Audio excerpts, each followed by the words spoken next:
Hello dear student. आज के हम इस वीडियो लेक्चर्स में सीखने जा रहे हैं क्लास 12 में एनसीईआरटी 2.1 इनवर्स ट्रिग्नोमेट्री फंक्शन, यानी जो बच्चों सेकंड चैप्टर है क्लास 12 का, उस पे आता है इनवर्स ट्रिग्नोमेट्री फंक्शन। तो बेटा आप लोग को पता है कि इनवर्स ट्रिग्नोमेट्री फंक्शंस क्या होते हैं।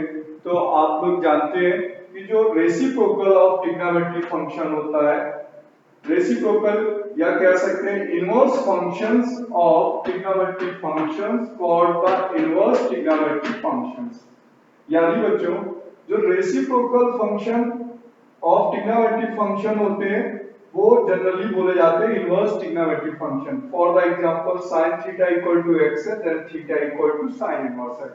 तो बेटा बच्चों ये ट्रिग्नोमेट्रिक फंक्शन है और ये इनवर्स ट्रिग्नोमेट्रिक फंक्शन है। तो यहाँ पर similarly cos theta equal to x, then theta equal to cos inverse x, tan theta equal to x, then theta equal to tan inverse x। यानी हम लोग ये देख रहे हैं कि reciprocal function of trigonometric function called the inverse trigonometric function. जैसे for the example next cot theta equal to x है, then cot theta equal to x, then theta equal to cot inverse x, sec theta equal to x, then theta equal to sec inverse x, cosec theta equal to x, then theta equal to cosec inverse x। यानी जो reciprocal function होते हैं of trigonometric function को हम उन्हें inverse trigonometric function कहते हैं। अब बच्चों हमें जानना जरूरी है कि इनवर्स ट्रिग्नोमेट्रिक फंक्शन की डोमेन क्या होती है और रेंज क्या होती है। तो बच्चों साइन इनवर्स x की जो डोमेन होती है वो -1 to 1 होती है एंड रेंज -π/2 से π/2 क्लोज ब्रैकेट। सेम बेटा cos इनवर्स x के लिए अगर हम डोमेन पढ़ेंगे तो -1 to 1 होती है बट रेंज होती है 0 to π। नेक्स्ट है tan इनवर्स x, डोमेन बेटा -∞ to ∞ एंड रेंज -π/2 से π/2। cot इनवर्स की डोमेन जो है -∞ to ∞ है बट रेंज 0 to π है। एंड नेक्स्ट sec इनवर्स की जो डोमेन है वो -∞ से -1 एंड यूनियन 1 से ∞। ये तो बच्चों डोमेन हो गई। रेंज है sec इनवर्स की 0 to π/2 यूनियन π/2 से π। एंड cosec इनवर्स x की डोमेन -∞ से -1 एंड 1 से ∞, बट रेंज है -π/2 से 0 यूनियन 0 से π/2। तो बच्चों ये वर्क इंपॉर्टेंट होता है कि अगर हमें डोमेन और रेंज नहीं पता होती है इनवर्स ट्रिग्नोमेट्रिक फंक्शंस की, तो हमें क्वेश्चंस में वैल्यू को स्प्लिट करने में प्रॉब्लम होती है। क्योंकि एक्चुअली ट्रिग्नोमेट्री इनवर्स जो इनवर्स ट्रिग्नोमेट्रिक फंक्शन की जो हमारी 2.1 एक्सरसाइज है उस पे प्रिंसिपल और जनरल वैल्यू लिखनी पड़ती है। और प्रिंसिपल और जनरल वैल्यू लिखने के लिए हमें रेंज लर्न होना कंपलसरी है। तो एक बार फिर से देख लेते हैं बच्चों, साइन इनवर्स x की जो डोमेन है -1 से 1 है बट रेंज -π/2 से π/2 है। cos इनवर्स x की जो डोमेन है वो -1 to 1 है बट रेंज 0 to π है। tan इनवर्स x के लिए -∞ to ∞ एंड रेंज -π/2 से π/2। एंड cot इनवर्स की जो डोमेन है -∞ से ∞ but range 0 to π, open interval. तो बच्चों इसी तरीके से ये हम इसे लर्न करना इंपॉर्टेंट हो जाता है। हेलो बच्चों, जो अब एनसीईआरटी की 2.1 एक्सरसाइज में कॉन्सेप्ट यूज होने वाले हैं वो हम इसे कैसे यूज करते हैं। तो first is formula is when x is greater than 0। But बेटा व्हेन जब angle is x is greater than 0 it means angle sin inverse x greater than 0 है। अगर x की वैल्यू ग्रेटर देन 0 है तो हम इसे लिख सकते हैं cosec inverse 1/x। cosec inverse x है तो देख सकते हैं sin inverse 1/x। cos inverse sec inverse 1/x लिख सकते हैं। सेम sec इनवर्स x को cos इनवर्स 1/x लिख सकते हैं और tan इनवर्स x को cot इनवर्स 1/x लिख सकते हैं। cot इनवर्स x को tan इनवर्स 1/x लिखा जा सकता है। बच्चों ये जब भी लिखा जा सकता है जब x की वैल्यू ग्रेटर देन 0 हो। जैसे एग्जांपल में बच्चों sin इनवर्स 3/5 है तो हम उसे लिख सकते हैं cosec इनवर्स 5/3। तो बच्चों हम लोग ऐसे कई एग्जांपल्स कर सकते हैं कि sin इनवर्स, अगर कोई नेक्स्ट एग्जांपल लिखा हुआ है कि cos इनवर्स यहाँ पर 4/5 है, तो हम उसे sin इनवर्स के हिसाब से चेंज करेंगे। तो यहाँ पर कितना लिखा जा सकता है बच्चों, sec इनवर्स में इसे 5/4 लिखा जा सकता है। ठीक है बच्चों। इसके बाद जो नेक्स्ट फॉर्मूला एनसीईआरटी पे यूज होता है वो साइन इनवर्स माइनस एक्स है। तो साइन इनवर्स माइनस का जो थीटा है वो यहाँ पर एंगल जब निगेटिव होता है तो साइन इनवर्स एक्स का निगेटिव निगेटिव ओपन होता है। सेम बच्चों टेन इनवर्स का जब निगेटिव होता है तो minus tan inverse one minus tan inverse x open होता है। कोसेक इनवर्स एक्स का निगेटिव जब होता है तो minus cosec inverse x open होता है। यानी ये ओनली 3 फंक्शंस हैं बच्चों, sine inverse minus x, tan inverse minus x, cosec inverse minus x. ये तीनों के जो फंक्शन है यानी जो एंगल निगेटिव होते हैं तो वो माइनस के साथ ओपन होते हैं। Minus sine inverse x, tan inverse x को माइनस टेन इनवर्स एक्स लिख सकते हैं and cosec inverse minus x को माइनस कोसेक इनवर्स एक्स लिख सकते हैं। बट बच्चों यहाँ पर जब cos इनवर्स माइनस एक्स होता है तो ये पाई minus cos inverse x hold होता है। बिकॉज अभी मैंने पिछले उस पर लिखा था फॉर्मूले पे कि cos इनवर्स की जो रेंज होती है वो 0 से पाई होती है। अगर बच्चों अगर ये माइनस लिख दिया जाएगा कि अगर हम cos इनवर्स माइनस एक्स को माइनस cos इनवर्स एक्स लिख देंगे तो वो 0 के पाई के बीच में नहीं आएगा, इसलिए आपको इसे स्प्लिट करना पड़ता है। cos inverse minus x equal to pi minus cos inverse x. sec inverse minus x को हम pi minus sec inverse x लिखेंगे, cot इनवर्स माइनस एक्स को हम pi minus cot inverse x लिखेंगे। तो बच्चों ये रेंज में लाने के लिए ये एंगल को रेंज में जब लाना होता है ये तो डायरेक्टली आप ये ओपन कर सकते हैं, बट ये जो 3 फंक्शन है cos inverse sec inverse cot inverse x तो वो हम देखते हैं कि वो पाई के साथ ओपन होते हैं। जैसे फॉर द एग्जांपल आया एनसीईआरटी पे बेटा एक क्वेश्चंस गिवन है कि sin इनवर्स -1/2 को प्रिंसिपल वैल्यू लिखनी हो तो कैसे लिखेंगे।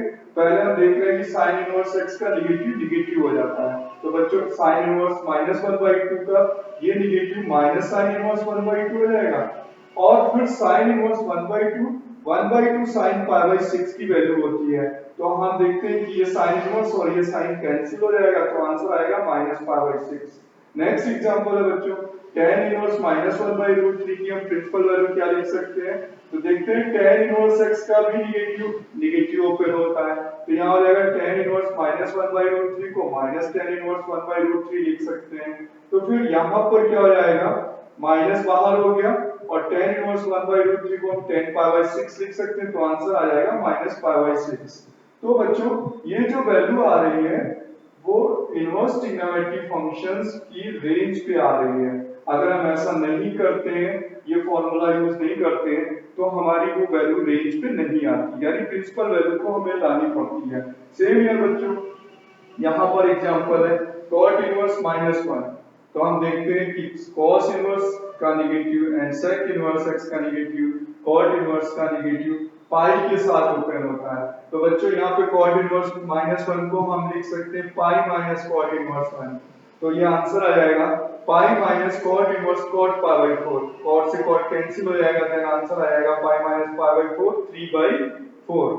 बच्चों इसी तरीके से नेक्स्ट एग्जांपल है cos इनवर्स -1/2, तो देखते हैं cos का भी निगेटिव पाई के साथ ओपन होता है, तो ये आंसर आ जाएगा पाई माइनस cos इनवर्स 1/2 पाई माइनस cos इनवर्स cos π/3। अब ये cos से cos कैंसिल हो जाएगा तो pi minus π/3, then answer is 2π/3। तो बच्चों हम लोग ये जो फॉर्मूला है ये एनसीईआरटी की 2.1 एक्सरसाइज के लिए formula number B and formula number C, ये एनसीईआरटी की 2.1 पे क्वेश्चन नंबर 1 2 3 4 5 6 के अमल के लिए ये जनरली यूज होता है। साइन इनवर्स का निगेटिव, tan इनवर्स x का निगेटिव, कोसेक इनवर्स का निगेटिव बच्चों डायरेक्टली ओपन होता है निगेटिव साइन के साथ, बट cos इनवर्स और sec इनवर्स और cot इनवर्स x का जो निगेटिव साइन होता है वो पाई के साथ ओपन होता है। ठीक है बच्चों। हेलो बच्चों, जो मैंने कॉन्सेप्ट नंबर 2 पढ़ाया था बच्चों तो अब हम उसको इसी पे अप्लाई कर देते हैं। एनसीईआरटी है बेटा, एनसीईआरटी 2.1 का क्वेश्चन नंबर फर्स्ट है, find the principal value of sine inverse -1/2। तो अभी बच्चों हम लोग ने लिखा था कि साइन इनवर्स x का नेगेटिव जो है वो माइनस ओपन होता है, तो साइन इनवर्स 1/2 हो जाएगा और हम 1/2 को लिख सकते हैं साइन π/6, 30 की वैल्यू है। अब साइन से साइन कैंसिल हो जाएगा, -π/6 आंसर हो जाएगा बच्चों। Is it clear? इसी तरीके से cos इनवर्स √3/2 है, तो यहाँ तो पॉजिटिव वैल्यू है तो cos इनवर्स, और ये जो वैल्यू होती है वो cos 30 की वैल्यू होती है।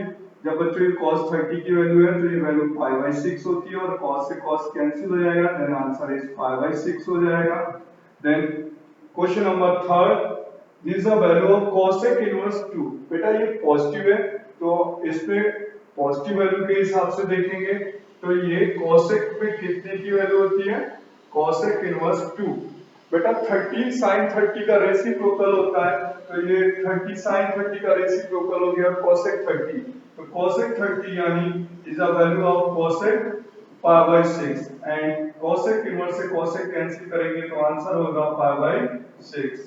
बेटा इसी तरीके से tan इनवर्स का नेगेटिव मैंने पढ़ाया आपको लास्ट उस कॉन्सेप्ट में कि tan इनवर्स का नेगेटिव ओपन होता है, tan इनवर्स √3। अब बच्चों ये वैल्यू जो होती है tan इनवर्स √3 tan π/3 की वैल्यू है, tan से tan कैंसिल हो जाएगा और आंसर आ जाएगा -π/3। ठीक है बच्चों, क्लियर हो रहा है डाउट? इसके बाद cos इनवर्स का नेगेटिव, यस। अब cos इनवर्स का नेगेटिव अभी मैंने बताया था लास्ट उस पे कॉन्सेप्ट में कि ये पाई के साथ ओपन होता है, तो बच्चों पाई माइनस cos इनवर्स 1/2 और पाई माइनस cos इनवर्स 1/2 cos π/3 की वैल्यू है, cos से cos कैंसिल हो जाएगा, pi minus π/3, then answer is 2π/3। Next बेटा क्वेश्चन नंबर 6। क्वेश्चन नंबर 6 कहता है tan इनवर्स -1। तो बच्चों हमने फॉर्मूले में पढ़ा है tan इनवर्स का नेगेटिव ओपन होता है, तो tan इनवर्स 1 और हम इसे लिख सकते हैं tan π/4, tan से tan कैंसिल हो जाएगा -π/4। बेटा नेक्स्ट है क्वेश्चन नंबर एनसीईआरटी का 7, 2.1 का क्वेश्चन नंबर 7। तो ये cos इनवर्स का रेसिप्रोकल है, आप जानते हैं sec इनवर्स 2/√3, तो ये cos में 30 का रेसिप्रोकल है, तो cos 30 का रेसिप्रोकल है बच्चों, तो हम इसे लिख सकते हैं sec में 30 यानी π/6। अब sec से sec कैंसिल हो जाएगा, then answer is π/6। cot inverse √3, बच्चों आप लोग जानते हैं कि cot इनवर्स में जो √3 होता है वो 30 की वैल्यू होती है, तो हम इसे लिख सकते हैं cot inverse cot π/6, then cot से cot कैंसिल हो जाएगा, π/6 इज आंसर, यार आंसर। अब बेटा cosec इनवर्स -√2 है। अब आप लोगों ने पढ़ा क्वेश्चन नंबर 10 कि लास्ट कॉन्सेप्ट मैंने बताया था cosec इनवर्स का जो नेगेटिव होता है वो माइनस साइन के साथ ओपन होता है, तो cosec इनवर्स √2 हो जाएगा और हम इसे लिख सकते हैं cosec इनवर्स cosec π/4। तो बच्चों cosec से cosec कैंसिल हो जाएगा, आंसर π/4। बेटा लास्ट क्वेश्चन नंबर 9, नेक्स्ट है cos इनवर्स -1/√2।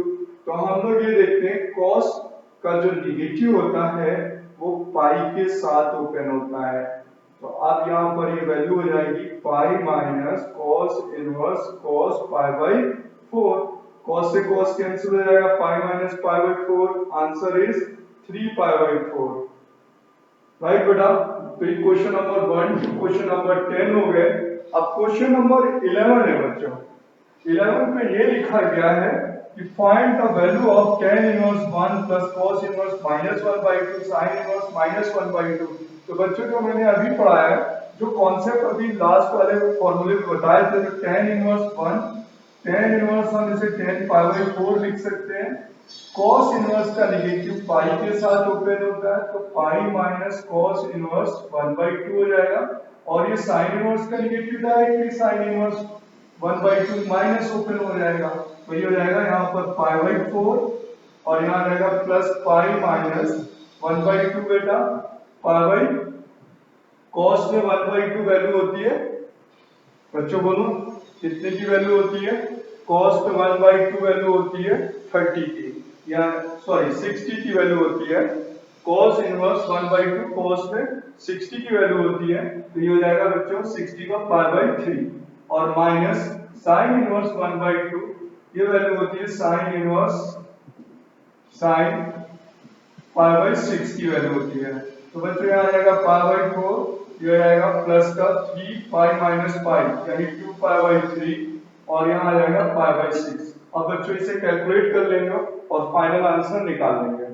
ठीक है बच्चों, तो एनसीईआरटी पे यहाँ पर क्वेश्चन नंबर 1 to 11 हो गए बच्चों। नेक्स्ट कॉन्सेप्ट है एनसीईआरटी पे कि prove that sin inverse x plus cos inverse x equal to π/2। यह हमें 1 मार्क्स का एनसीईआरटी में इसका प्रूफ भी पूछा जा सकता है और ये आइडेंटिटी है, तो इस आइडेंटिटी को यूज करके जनरली कुछ क्वेश्चंस भी पूछे जा सकते हैं। तो बच्चों सबसे पहले इसे प्रूव करने के लिए आपको बता देते हैं, आप लोग जानते हैं कि अगर हम sin की 30 की वैल्यू ले लें और cos में 60 की वैल्यू ले लें तो 30 और 60 का सम क्या होता है बच्चों, 90 होता है। इसी तरीके से अगर हम sin को 60 ले लें, cos को 30 ले लें तो भी 90 होता है। तो इट मींस हम ये देखते हैं कि 0 से 90 के बीच पे sin और cos की वैल्यू जो होती है वो थीटा और 90 माइनस थीटा पे डिपेंड करती है। तो अब बच्चों हम इनमें से क्या करें कि sin inverse x plus cos inverse x को π/2 प्रूव करना है, तो इन दोनों फंक्शन में से किसी एक को हम थीटा लेट कर लेते हैं। sin inverse x equal to हमने थीटा लेट कर लिया, देन बच्चों x equal to sin inverse को उधर ट्रांसफर कर देंगे तो x equal to sin theta हो जाएगा और sin थीटा को लिख सकते हैं हम लोग cos 90 माइनस थीटा। बच्चों cos 90 minus theta first quadrant sin theta होता है। अब हम इस cos को वापस इधर लाएंगे तो ये बन जाएगा cos inverse x equal to π/2 minus theta और थीटा को भी इधर ले आए तो theta plus cos inverse x equal to π/2 हो गया और थीटा की वैल्यू अगर हम इससे फाइंड आउट करें तो theta equal to sin inverse x। तो बच्चों देखिए प्रूव हो गया sin inverse x plus cos inverse x equal to π/2 होता है। तो बच्चों इसी तरीके से हम सिमिलरली प्रूव कर सकते हैं, next tan inverse x plus cot inverse x equal to π/2 होता है and next similarly sec inverse x plus cosec inverse x equal to π/2 होता है। बच्चों अगर हमें इसका भी प्रूव करना हो तो इसी तरीके से हम इन दोनों में से किसी एक फंक्शन को tan इनवर्स x या cot इनवर्स x को थीटा लेट कर लेंगे और अगर इसे भी प्रूव करना हो तो इन दोनों में से किसी एक को थीटा लेट कर लेंगे और इसी तरीके से प्रूव हो जाएगा। अब फॉर द एग्जांपल है कि हम ये बेसिकली यूज कैसे करते हैं आइडेंटिटी। तो देखिए बच्चों हमें एग्जांपल दिया गया है sin inverse 2 minus x plus cos inverse x minus 1 equal to π/2, then find the value of x, find the value of x। तो बच्चों जब हम x की वैल्यू इसमें से निकालेंगे तो हम लिखेंगे because sin inverse x plus cos inverse x equal to π/2 होता है। तो हम ये देखते हैं कि ये वैल्यू अगर x है तो ये वाली वैल्यू में x है, तो यानी ये π/2 जब भी पॉसिबल होगा जब sin इनवर्स 2 माइनस x का जो ये एंगल है वो cos इनवर्स x माइनस 1 के इक्वल होगा, यानी ये एंगल बेटा इक्वल होने चाहिए तभी ये π/2 पॉसिबल होता है। तो हम इसमें क्या लिखेंगे, it possible when 2 minus x equal to x minus 1। तो आप इसमें से ट्रांसफर कर लेते हैं तो ये -1 को इधर कर लेते हैं 3 और इधर आ जाएगा 2x, देन x की वैल्यू आ जाएगी 3/2। यानी अगर हम यहाँ पर x की वैल्यू 3/2 पुट कर दें तो यहाँ पर LHS की जो वैल्यू है वो RHS π/2 के इक्वल आ जाएगी। ठीक है बच्चों, ये एक 1 मार्क्स का क्वेश्चन है, जनरली हम लोग इसी तरीके से करते हैं। अदरवाइज इसको दूसरा मेथड भी कर सकते हैं। क्या करें बच्चों, इसमें से दोनों में से किसी एक को उठा करके यहाँ पर ट्रांसफर कर दें और फिर cos 90 माइनस थीटा या sin 90 माइनस थीटा लगा दें तो ये एक लॉन्ग मेथड में भी प्रूव हो जाएगा। ठीक है बच्चों, इसे भी हम सॉल्व कर सकते हैं एक सेकेंडरी मेथड से। नेक्स्ट क्वेश्चन है बच्चों, ये बोर्ड में पुराना क्वेश्चन है, ओल्ड प्रीवियस ईयर्स में पूछा गया है कि tan इनवर्स x का whole square plus cot inverse x का whole square equal to 5 pi by square 5 pi by 5 pi square by 8 then find the value of x। तो बच्चों होता क्या है क्वेश्चंस में एक्चुअली क्या है हमें देख रहे हैं कि यहाँ पर tan इनवर्स x का होल स्क्वायर है cot इनवर्स x का होल स्क्वायर है। तो यहाँ पर अगर बच्चों हम लिख सकते हैं tan इनवर्स x का होल स्क्वायर cot को हम इस आइडेंटिटी को यूज कर लेते हैं tan inverse x plus cot inverse x equal to pi by 2। तो बच्चों cot इनवर्स x को अगर हम यहाँ से रेसिप्रोकल निकालें करके तो tan इनवर्स x को इधर ले आते हैं तो cot इनवर्स x की जगह पे लिख सकते हैं pi by 2 minus tan inverse x का whole square equal to 5 pi by square by 8। अब बच्चों हम लोग क्या करते हैं कि यहाँ पर लेट कर लेते हैं tan इनवर्स x को y, तो it becomes y square and it becomes pi by 2 minus pi का whole square equal to 5 pi by square by 8। अब यहाँ पर फॉर्मूला अप्लाई कर देते हैं a माइनस b का होल स्क्वायर, तो pi y square plus pi square by 4 plus y square minus का pi y and equal to 5 pi square by 8। बेटा y square 2y square minus pi y plus pi square by 4 plus 5 pi square by 8 equal to 0। अब ये plus है तो इधर आकर के minus हो जाएगा बच्चों, ट्रांसफर कर लिया इधर पे।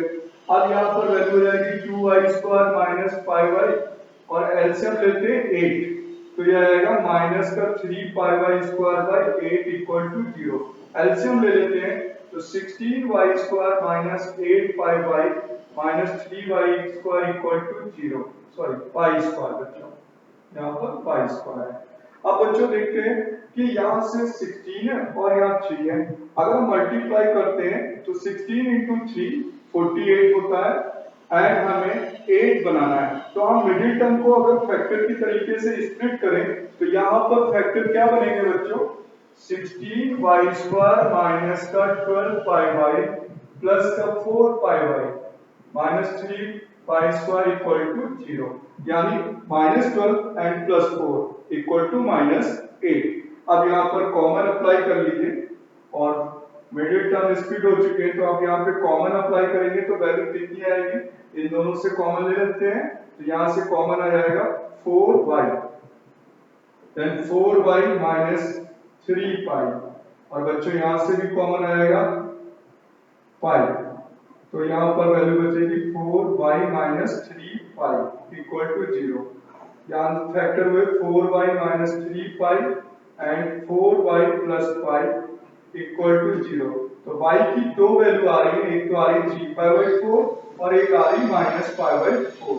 अब बच्चों y को लेट किया था हम लोगों ने tan इनवर्स x, तो अब यहाँ पे tan इनवर्स x की वैल्यू पुट कर देते हैं तो tan inverse x equal to 3 pi by 4, तो x equal to tan 3 pi by 4, यानी x की वैल्यू आ गई -1। यानी बच्चों आंसर क्या है इस क्वेश्चन का, x की वैल्यू आ गई -1। ठीक है, अब बेटा दूसरे वैल्यू भी दे रखी है हमें, उस पे भी अप्लाई करते हैं tan inverse x equal to -pi by 4, तो x की वैल्यू आ जाएगी tan माइनस पाई बाई 4।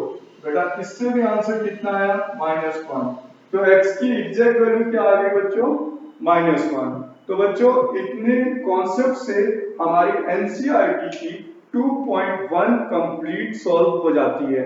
अब हम नेक्स्ट वीडियो में बच्चों पढ़ेंगे एनसीईआरटी 2.2। ओके।